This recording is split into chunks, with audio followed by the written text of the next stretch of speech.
My name is Moritz Eggert. My head is full of music and I have to write it down. Otherwise, I think I would become crazy. This concerto is the result of a conversation with my dear friend Elisabeth Kufferath.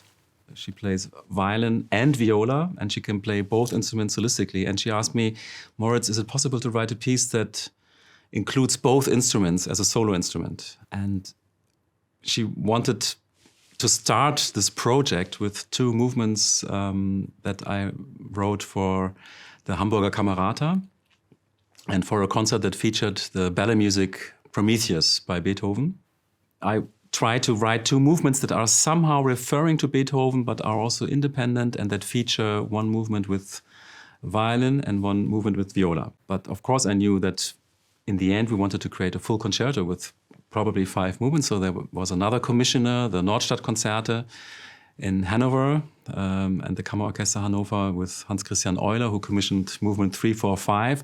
And then it was clear for me that there has to be some kind of symmetry. So there are 2 movements with violin solo, 2 movements with viola solo, and also 1 movement where Elisabeth plays both instruments, which I think might be a first in concert history.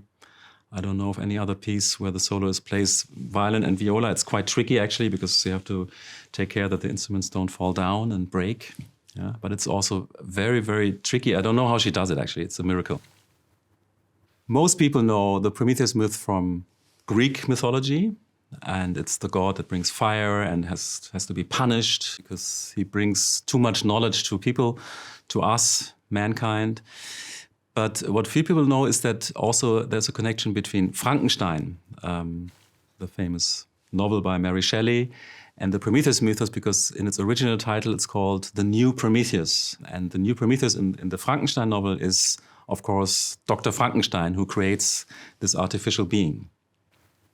And if you think that topic further, of course, we have lots of problems in this world right now where we have the feeling they might be the result of us as mankind knowing too much or scraping at the door of the gods and invoking powers that we cannot really control, like nuclear power or global warming or whatever.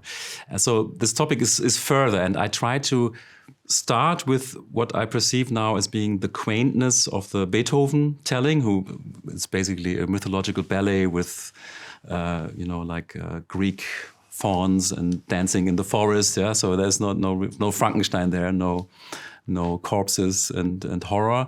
So that is the quaint start, and then from there I take the listeners on a journey where you have the whole topic expanded by including, of course, allusions to Mary Shelley, who with The New Prometheus basically created the science fiction genre single-handedly out from the Gothic novel.